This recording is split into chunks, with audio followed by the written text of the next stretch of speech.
This just in, President-elect Trump says, thanks for all the votes, thank you for electing me, but the joke's over and I'll be retiring to Florida.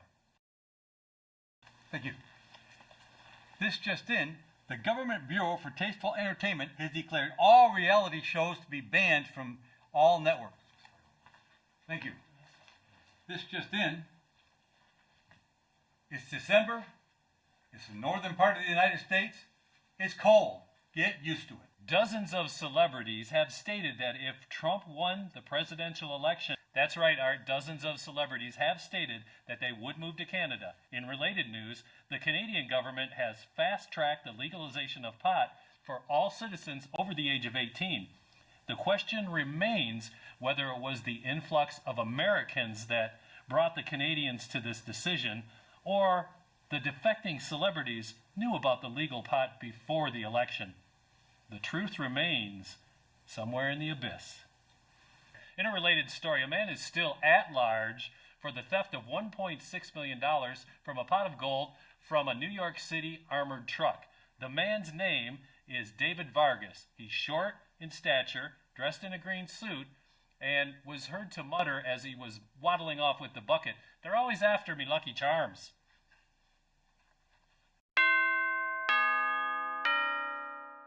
I'm joking. I write song parodies, you know, like Weird Al Yankovic. My favorite one. Eat it! Open up your mouth and feed it! Right? That is my ass. Bert, I touch you all the time. Who cares? How are you, Ed? How are you? My God, his nose hairs are so long. They just blend together with his mustache. He can braid them both. There's no need for that beeswax stuff. He can just use the boogers in his nose to make it all fit together like a molded holiday gelatin treat. I hate everything about him. He reeks of Axe body spray. Hey, newsflash, jerk. It's not real cologne. It's just more stink upon your own stink. That's never going to go away. I now stink from being close to you. I want to die, but I believe in hell. There's no shortcuts. I don't want to get there too quickly. But you, sir, have made it impossible for me to ever forget that hell exists.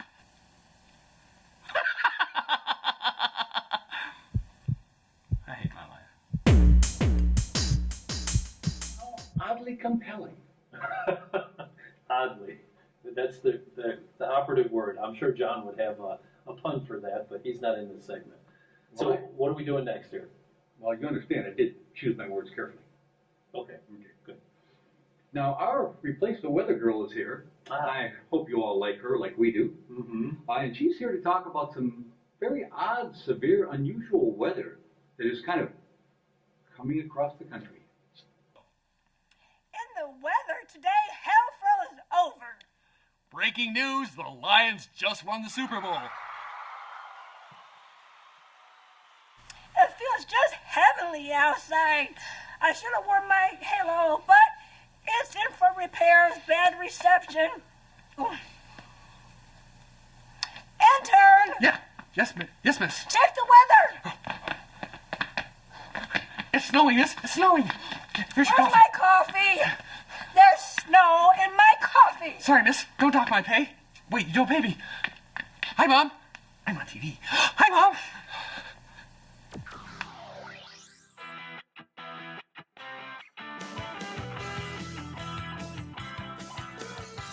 I've got a really hot tip on Russian black hat hackers. That's right, they're forming a corporation. Now that it's friendly, I guess you can say, to come to the United States, they've formed an LLC. And as you know, Russian black hat hacking is one of the hottest new markets emerging in the country today. You know, a computer continually goes through a wait list of one item after another, and this list was beginning to fill up, and the program alarm came up. It's fail-proof, it's foolproof, and just the other day they hacked into a financial institution and absolved it of $10 million. So my financial tip of the day, and don't tell anybody I told you this, is Russian black hat hackers. That's RBHH on the Russian Stock Exchange. So that's my financial tip for today. What do we got next, Art? You want to talk about Jon a little bit? He's going to come up later in the show. We got a special segment for him. Oh, you're talking about him. I thought you meant the men's room. Sorry, I misunderstood.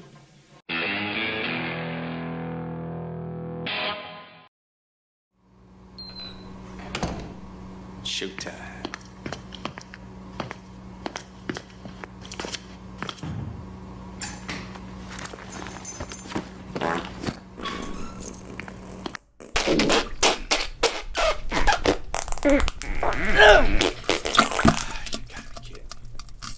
Excuse me. Do you have any toilet paper over there? It's gonna cost you Okay, whatever. How much? $1. Damn. This is the good stuff. 3-ply. Really? Okay, whatever. Just give it to me. Thank you. Unbelievable.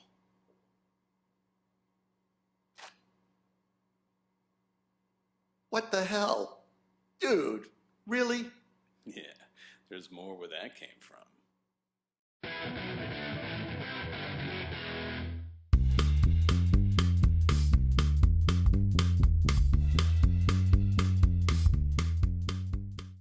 Hey, how you guys doing? My name is Mike. I'll tell you a little bit about myself. I'm about to turn 43, and I really don't like doctors anymore.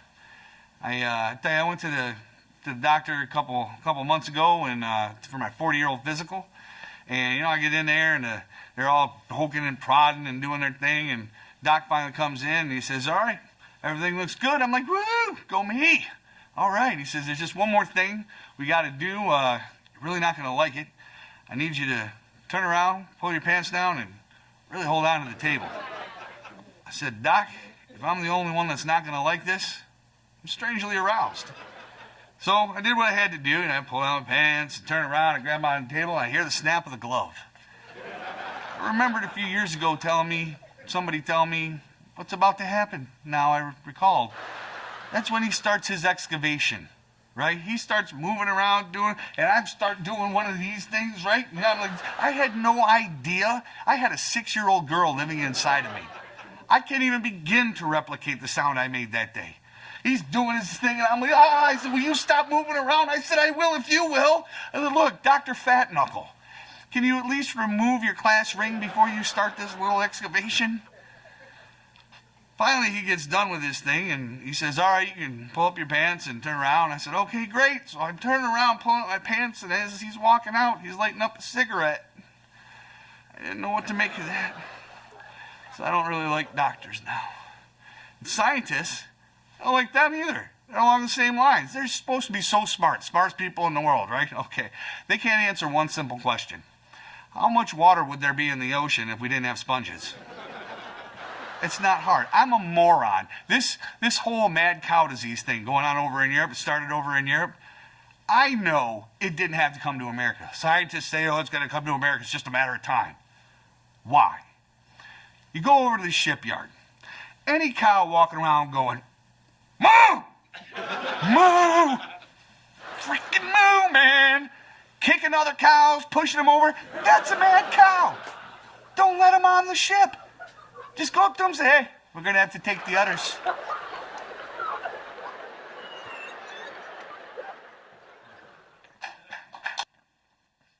What is this? What? This! You texted us. We came to see the script. No, what I texted was, the autocorrect. I meant for you to come and do some short skits. Oh. I hate autocorrect. I shouldn't use it. Hey, guys. Hey! Who's ready to flame the script? I really, really need to turn autocorrect off.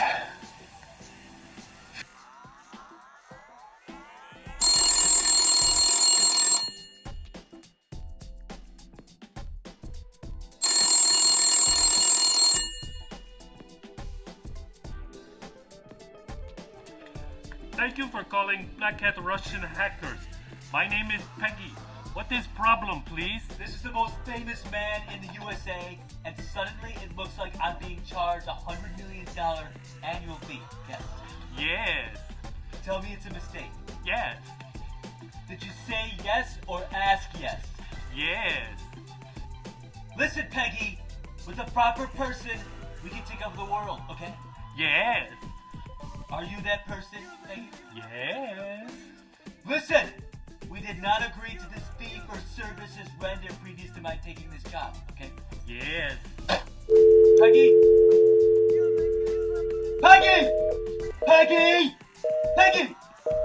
Peggy! Peggy! Want better customer service? Switch to the Discovery Card. Ranked #1 in political loyalty. It pays to get discovered. Well, if you've made the payments, how can they take the house? I mean, so why did you bring me out here anyways?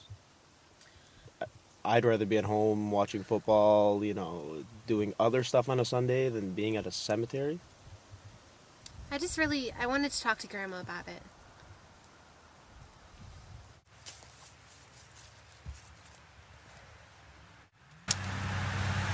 Oh, Grandma, I don't know what to do. The house that you gave me and Johnny, the bankers keep trying to come and get it. They keep stopping by, they're trying to change the locks, they're calling us. We've been paying on time.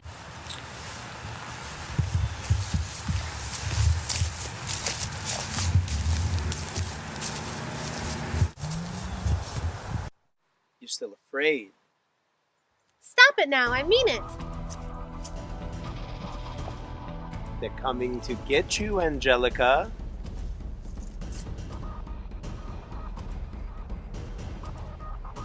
They're coming to get you, Angelica. Stop it! You're ignorant! Stop it! You're acting like a child! They're coming for you.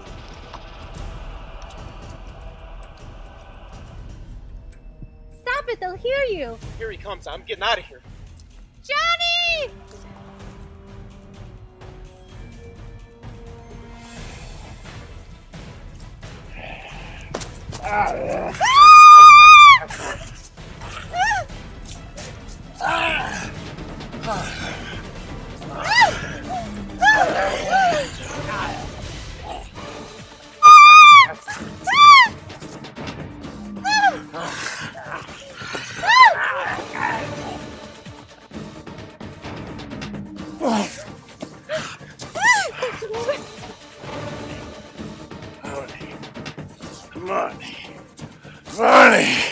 Money! You know what? Just take it!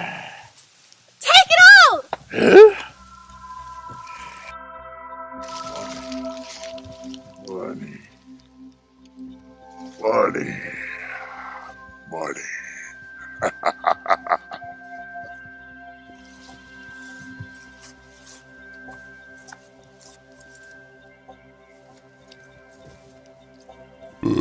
Money.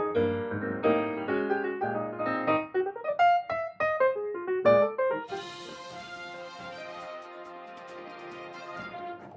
Good evening. I'm five-time recipient of the Shunning Light Award, Fuzzy Was-a-Bear Washington, here at the Shady Pines Living Home Facility of the Aged over on the Lower East Side of Detroit. I'm here with Mrs. Bucklebinger. Mrs. Bucklebinger, please tell us about your alleged assault upon the staff. I ate the salt with the pepper. Wonderful. And while you were eating your food, was it filled with maggots? I thought that was rice. And then I put some of the gravy on there, but that wasn't gravy either. Now I'm hearing that the gravy was actually your own excrement. Tell us about that. My colostomy bag got loose from me, and I put it on the rice. And it made wonderful seasoning for your chicken. Thank you, Mrs. Bucklebinger. As you can see, the staff has been giving the residents their own excrement and maggots to eat, which is why the residents assaulted the staff. Now, Harold is here with us live. Harold, tell us about the assault on the staff. No assault there. I was there. I was old time. There was no problem. You like that old time rock and roll? I like that old time. Your face was funny. Well, thank you so much. Harold! Oh, give me it back. Give me it back. As you can see, the residents are highly over-medicated here at Shady Pines Living Facility of the Aged. Thank you, Mr. McMurray, for whatever you just did. And you are. Hey there, big fella. Good evening. I'm Fuzzy Was-a-Bear Washington. You're even cuter than on TV. Well, thank you. The camera certainly doesn't add 2 pounds for me. I'm really glad to see you. Would you please tell us about the living situations here? Oh, I could make your living wonderful. You can make a liver out of Wonder Bread, is what you said. I can make you think you're in heaven. There is a difference between heaven and hell, and you're residing in Oh, mercy. Oh, Oh no. Gladys? Oh no. Gladys, Gretchen, Humperdinck? Ladies and gentlemen, Not what you're again. wrestling Not right again, now please. is Miss Nurse Ratchet. Now, they Not said again. that she's been Not assaulting again. all the residents Not with again. a coat hanger. And as you can see, right now, she is doing such. Miss Ratchet, why are you assaulting her? We're going to get out of here. This is Fuzzy Wuzzy signing off.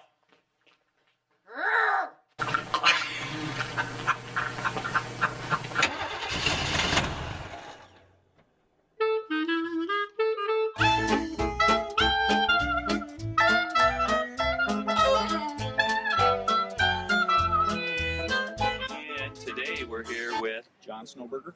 Can you spell your name for me, John? Snowberger.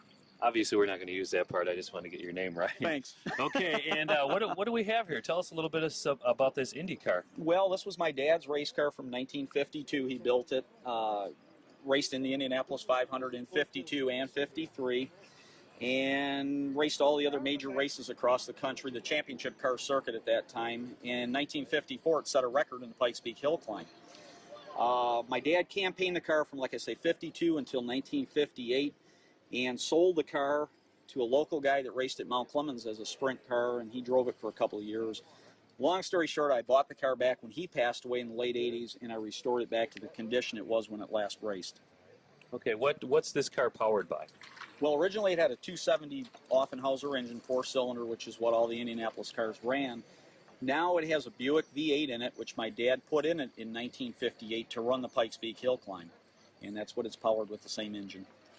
Okay, and this car's pretty amazing. Who is this Federal Engineering? Who made the actual chassis and the body? Well, the chassis and the body is a Curtis Craft 4000 model, which was one of the popular cars at the time. The car was actually, like I say, made to run Indianapolis and the dirt tracks. It's what they call an upright car. It was the style of the time. And we have some famous drivers who've driven this car? Oh, yeah. Tony Bentonhausen, Paul Russo, Larry Crockett. A lot of the famous drivers. Roger Ward, two-time winner of Indianapolis. They've all been in the car. What's the highest the car's ever placed in the Indy?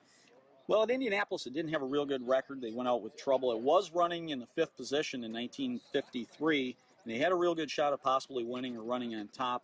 Although it was a very hot day, and the driver, Gene Hartley, was running, like I say, in 5th, went out after a pit stop, and the car had a full load of fuel, which it had 55 gallons of fuel in the back at the time, and the car handled completely different, and he backed it into the wall. He just told me he got out of rhythm, and that was probably the best shot it had at doing real well at the Speedway. But like I say, as far as on the Champ Car circuit, it had some third-place finishes, I think at Milwaukee and Syracuse, and the record at Pikes Peak. How many cars like this do you think are left out there? Very few. There weren't that many of them made to begin with, but this is one of the few survivors, especially being an original condition car. Okay, great. Thank you. Thank you. Appreciate it. That's very interesting. I love doing these. Okay. Actually, when I was restoring this car, the aluminum that I was using to put some pieces back together in the car, I decided to make a little small handcrafted model of the car.